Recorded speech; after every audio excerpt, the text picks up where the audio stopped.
Thank you, Dean Freeman. Good afternoon, proud BU graduates, outstanding BU faculty and administration, and devoted parents, spouses, and friends. Congratulations to you all. And I don't know, I'm getting a sense of a little joy in the audience. Maybe it's a sigh of relief based on what I've just heard. And for any one of you who are wondering if higher education, with its rising costs and in a 6-year lackluster economy, is worth it, to the naysayers, I'd say resoundingly, yes it is. I recall years back, quite a few years back, a Chinese fortune cookie that said, education will never be as expensive as ignorance. Must have taken that to heart, because privileged to be standing before you is the son of working class parents who had no higher education.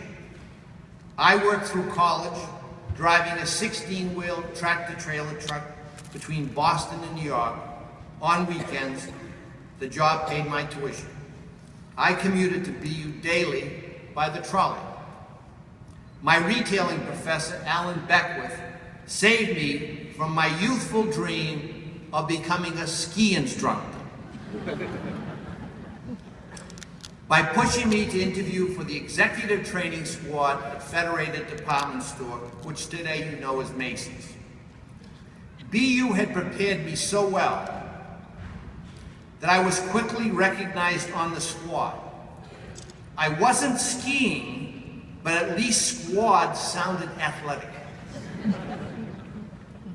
Little did this young man from Waltham know that he was embarking on an exciting 50-year career because of a BU professor who believed in him. I'm grateful every day for the opportunity that graduating from BU initiated. Like the Frank Sinatra song, I did do it my way.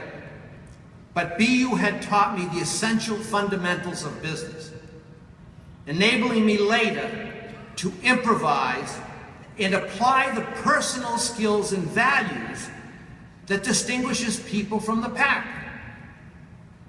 The lifetime benefits of education to me is mirrored the world over.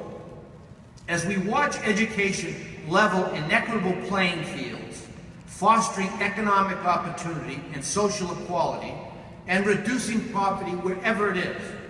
So yes, higher education is definitely worth it. And I hope you celebrate your achievement and make learning a journey for life.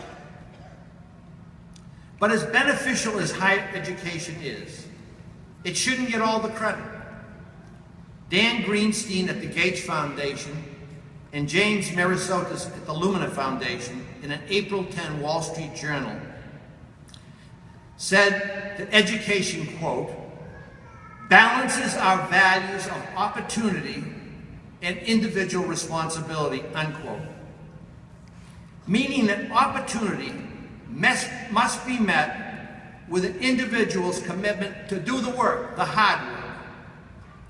Earned success builds pride and begets more courage and more success. As proud as I am of having had the courage and discipline to graduate from BU, I'm even more impressed because you've worked twice as hard to reach this goal.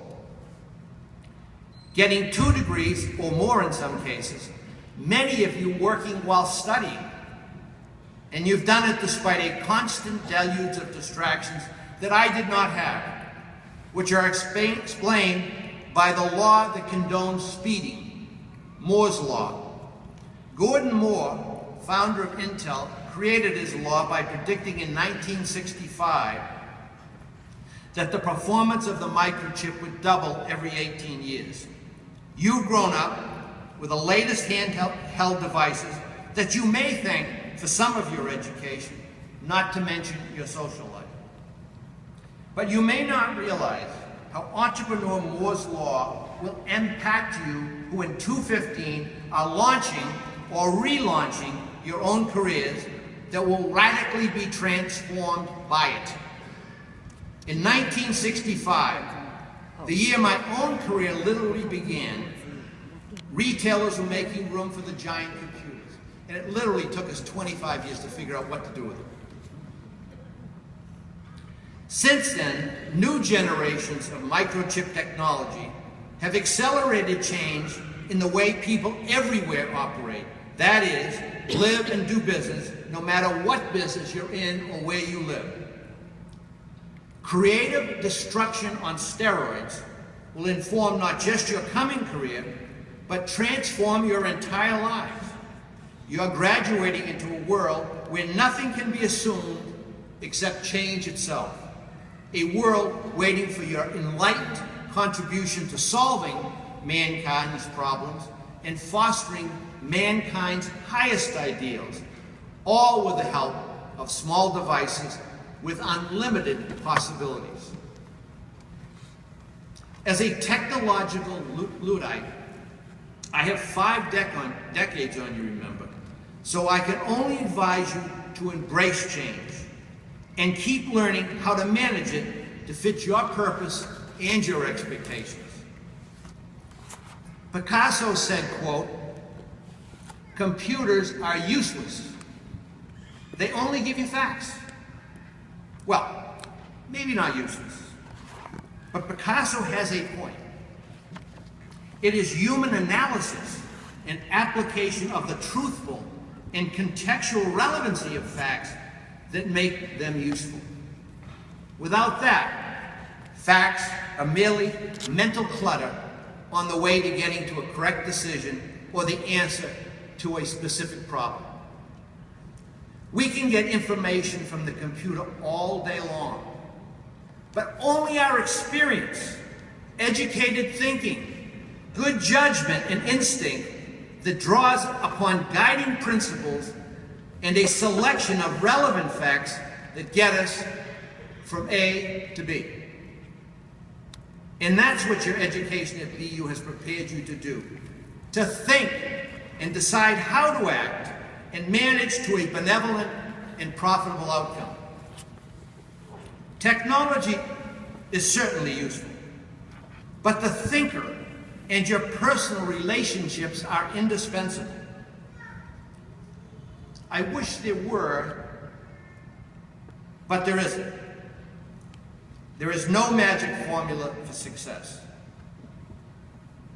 And we all witnessed how hard work, appropriate personal behavior, and ethical and moral character, or lack of them, have dictated success or failure. So here are 4 personal principles that have worked for me for the past 50 years, and they may be of some help to you. Dare to be your genuine and trustworthy self. Great leaders and inventors are seldom conformists or imitators. They're originals with the courage to look at what is and dare to envision a better way by thinking outside the square. Conformists may be popular, but are rarely trusted with other people's money, let alone their lives. So resist settling for popularity by compromising your principles, instincts, or ideal. Being real and bold is a risk worth investing in. Steve Jobs, ironically, said about launching his world-changing startup, quote, "Remembering that you are going to die is the best way to avoid the trap of thinking you have something to lose," unquote. So remember to think big, get real, while keeping your integrity inviolate. A second principle. Remember, even if you are the boss, it isn't all about you. The greatest leaders are passionate and action-driven, but they don't succeed by themselves. I learned early the value of a team all rowing the oars in a unified direction. That's the benefit of living next to the river. The leader may supply the strategy, but its successful execution depends upon investors, employees, and ultimately customers buying into it. Which means that while a manager is aspiring to the top job, there's a lot of inspiring other people that a manager has to do in order to reach the goal. At the end of the day, good management is about effectiveness in the use of resources, time, money, and people, not just about how smart you are. Two signs have always hung above my desk. One reads, "There is no end to what you can do if you don't mind who gets the credit." And President Harry Truman gets credit for this bit of wisdom. It reminds me that whether you're turning around a corporation, a division, a department, or launching a startup, success requires a committed team. And everyone's important, and it deserves recognition. The second sign says, surround yourself with people smarter than you are, which reminds me and everyone else to keep our egos in check and to put the best people we can find in the right jobs and then support them so that they can do the best that they can. A third principle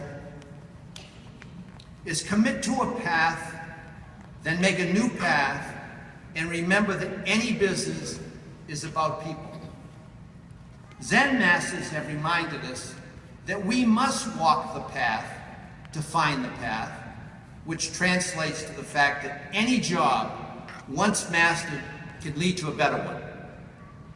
Contemporary painter Dana Schutz illustrated this by entitling her 212 painting, "Building a Boat While Sailing."